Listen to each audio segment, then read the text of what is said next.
안녕하십니까. 정청래가 송영길과 유시민을 겨냥했다. 그래서 그 선거에 해를 끼치는 은행을 엄중 조치할 것이다. 이렇게 이야기했는데요. 이게 제가 보기에 송영길을 겨냥했다고 봐야 됩니다. 아이고 이게 정확하게 워딩이 뭐냐. 정청래가요. 이렇게 이야기했습니다. 정청래가 쉬운 선거는 없다. 그래서 지방선거에 악영향을 줄 만한 은행은 엄중하게 조치하겠다.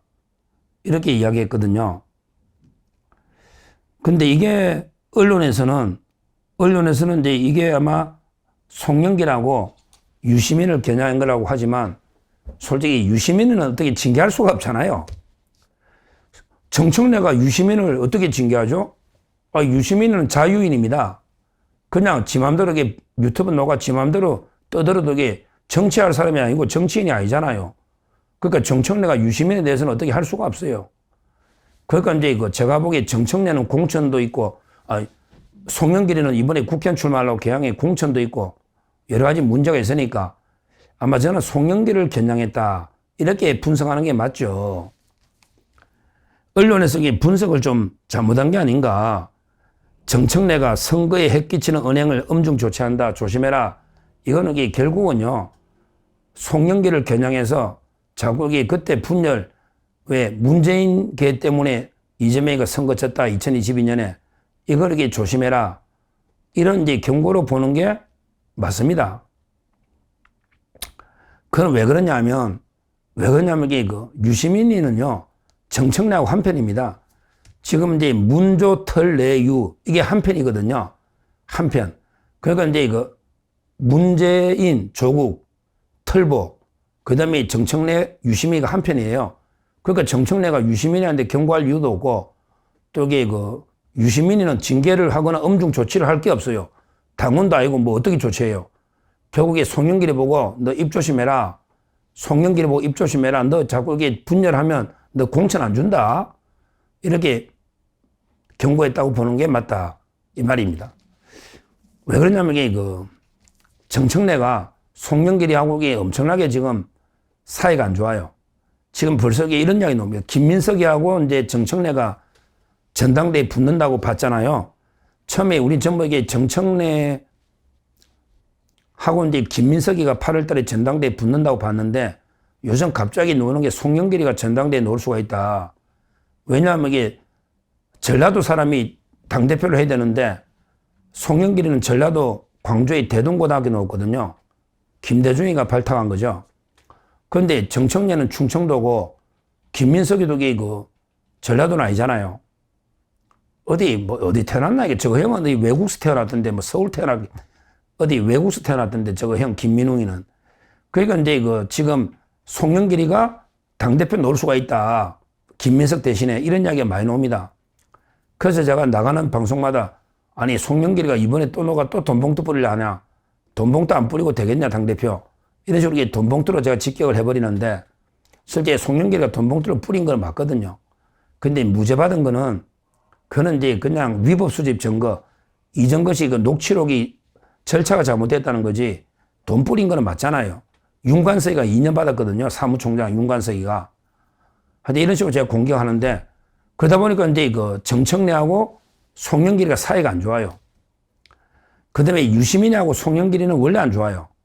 유시민이가 옛날부터 송영길이하고는 아예 안 맞아. 송영길이는 전라도고 김대중 사람이고 유시민은 경상도 경주의 고향이 경주고 노무현 사람이에요. 따라서 옛날에 학생운동할 때부터 유시민하고 송영길이는 정치 입문할 때부터 앙숙이었다. 이런 이야기거든요. 그러니까 이제 이번에 유시민이가 ABC 나눌 때 송영길이 같은 놈은 이해관계만 추구하는 나중에 배신하고 떠날 놈이다. 맨날 이익꾼만 쫓아가는 이게 비유행이다. 자기는 A고. 이런 식으로 유시민이가 했잖아요. 결국 유시민이하고 정청래는 한편이에요. 김어준이도. 그러니까 결국에 송영길이를 겨냥해가지고 정청래가 앞으로 쉬운 선거는 없다. 그러니까 이제 앞으로 선거에 악영향을 줄 은행은 엄중하게 조치하겠다. 이렇게 강하게 경고를 한 거예요. 정청래가. 지금 여기 지지율이 높다 보니까 뭐 선거 다 이긴 것처럼 하는데 이런 식으로 이게 해를 끼치는 가벼운 언행, 오버하는 말은 엄중하게 징계하겠다. 이런 식으로 이야기한 거예요. 그러면서 이게 그 정청래가 야, 또 이런 이야기 했네. 이거는 황당한 이야기. 세종시에 왔더니 이해찬이가 생각납니다. 이해찬이가 삼실, 세 가지 실. 이걸 이게 이해찬이가 했는데 이게 기억납니다. 이러면서 삼실이 뭐냐?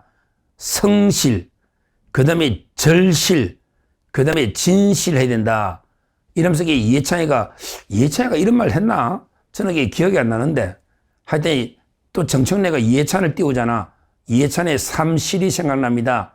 사람은 성실하고 진실하고 절실해야 된다. 근데 왜 다인 것처럼 떠드느냐? 이런 식으로 이렇게 경고를 정청래가 한 거예요. 근데 이것도 그래요. 원래 유시민은 이제 그 이해찬 사람이거든요. 이해찬의 적장자가 유시민입니다. 이해찬의 보좌관 출신이 유시민이에요. 이렇게 이해찬을 언급한 거 봐도 정청래는 유시민을 겨냥한 게 아니고 제가 볼 때는 그 송영길을 겨냥해가지고 말 조심해. 당신 때문에 이게 문재인하고 친문계하고 갈라서면 이게 되냐? 이렇게 강한 경고를 했다. 송영길이 자꾸 쓸데없는 소리 하면 너 공천 안 준다. 개항이고 뭐고 공천 안 준다. 이런 게 경고다. 이렇게 저는 봅니다. 하여튼 언론에서는 제목을요. 자꾸 이 정청래가 송영길하고 유시민을 겨냥해가지고 발언을 조심해라 경고했다는데 다시 한번 말, 이건 언론이 해석을 좀 잘못했다 봅니다. 언론이 해석을 잘못하고 왜냐하면 이게 유시민이는 당원이 아니고 정치하는 것도 아닌데 어떻게 엄중 조치를 합니까? 조치할 자격이 안 되는 거예요. 그냥 정청래가 김어준이 보고 어떻게 조치합니까? 김어준은 고소도 못했는데 당원도 아니고 아무것도 아닌데 어떻게 조치하느냐고 엄중. 결국에 송영길이는 당에 복당을 했잖아. 근데 송영길이가 쓸데없이 문재인계 때문에 이재명이 대선에 졌다 하니까 정청래가 거기에 폭발해가지고 송영길이 입 닥치라. 너게 경고해서 너 안 가면 공천 안 준다. 이런 게 경고다. 이렇게 보는 게 분명하다. 이렇게 봅니다. 하여튼 요즘 이게 좌파가요. 계속 이 분열한 거 보면 우리보다 심하면 심했지 덜하지 않습니다. 이 좌파들이 원래 분열로 망하거든요. 지금 이자들이 지방선거는 다 이기는 것처럼 생각하고 8월 달에 당권 잡으려고 지금 이렇게 싸우고 있는데 이거야말로 이게 얼마나 교만하고 오만한 겁니까? 우리는 이걸 이게 반드시 좌파의 그 분열, 이걸 우리가 잘 활용을 해야 돼요. 항상 이게 그 적이 싸우면 말리는 게 아니고 적이 싸우면 또 싸움을 더 붙여야 됩니다. 싸움을 붙여가지고 이게 더 적을 분열시켜야 된다. 이렇게 보고 드디어 이제 그 정청래가 송영길에 대해서 칼을 뺐다.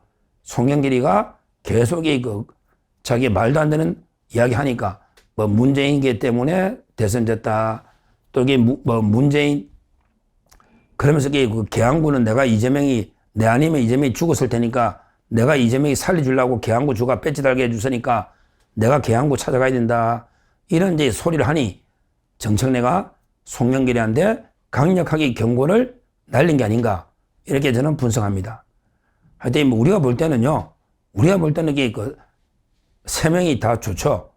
김어준이도 계속 분열하죠. 김어준은 계속 김민석이 까고 이재명을 까고 있습니다. 공소 취소 뒷거래한 거 아니냐. 또 김민석이 미국 간 게 후계자 교육시키려고 강훈식이하고 김민석이를 외국에 자꾸 보내는 게 이재명이가 그냥 후계자 훈련 아니냐. 이런 식으로 김어준이가 계속 김민석이나 강훈식, 이재명을 까고 있고요. 그 다음에 또 유시민도 A, B, C로 나눠가지고 계속 이재명이나 김민석이 송영길 인사들에게 이해관계만 추구하는 B 세력이다. 정통 가치를 추구하는 민주 세력이 아니다. 이렇게 까고 있으니 우리로서는 이게 좋아요. 김어준이나 그 다음에 유시민도 좋고 또 그 반에서 송영길이는 거꾸로 오히려 나는 송영길이는 자기가 오히려 뭐 가치를 중시하고 이런 이야기 했더라고. 송영길이가 내 좌우명이 뭐냐? 내 좌우명이 견리사의. 이익을 보면 의를 생각한다. 이렇게 놓습니다. 자기가 오히려 A 유형이라는 거야. 송영길이가 오히려 자기가 진짜 가치를 추구하는 견리사의. 이렇게 송영길이가 주장한 거예요. 견리사의. 이익을 보면 어려움을 먼저 생각한다. 이게 공자 논어의 논은 이걸요. 송영길이가 실제 이거 안중근 의사가 많이 썼거든요. 견리사의. 원래는 이게 공자가 말한 논어에 놓는 거죠. 그런데 송영길이가 나는 이익보다 어려움이 앞선다. 안중근의 견리사의. 이걸 인용하고 있으니 서로가 유시민은 내가 이게 그 가치를 중시하는 A고 송영길은 이해만 쫓아가는 놈이다. 이랬는데 송영길은 거꾸로 나의 좌우명이 견리사의. 이익을 보면 어려움을 생각해 내가 A다. 유시민 너 같은 놈이 B다. 이렇게 싸우고 있습니다.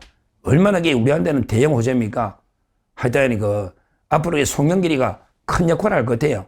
송영길이가 자기는 어려운 세력이다 이러니까 또 유시민을 공개하고 그 다음에 정청래 공개하고 그러니까 정청래는 송영길에 대해서 또 이게 강하게 경고하고 앞으로 이게 과연 송영길이가 과연 이게 공천을 받을 수 있는지 받는다면 이게 개항이나 어디 받는지 우리가 관심 있게 봐야 돼요. 앞으로 이게 송영길이가 또 당대표 놓으려고 이번에 돈봉투 또 준비하고 있는지 모르죠. 놓으려고 할지 모르기 때문에 하여튼 우리가 계속 이 송영길을 우리가 비판해야 됩니다. 이자는 검찰도 대법원에 상고 안 하는 바람에 확정됐는데 무죄가 아닙니다. 절대 돈 안 받아가 무죄가 아니다. 이걸 말씀드리고 하여튼 중요한 거는 오늘 정청래가 송영길한테 강하게 경고를 했고요. 그 다음에 송영길이는 또 이게 자기가 견리사의 자기가 의리를 중요하는 가치를 중시하는 사람이다. 이러면서 또 유시민을 지켜겠거든요. 앞으로 이 좌파 싸움이 엄청나게 점이 각용이 될 겁니다. 우리한테는 대형 호재이기 때문에 앞으로 이런 이제 좌파 대분열을 우리가 잘 활용해야 된다. 이렇게 말씀을 드립니다.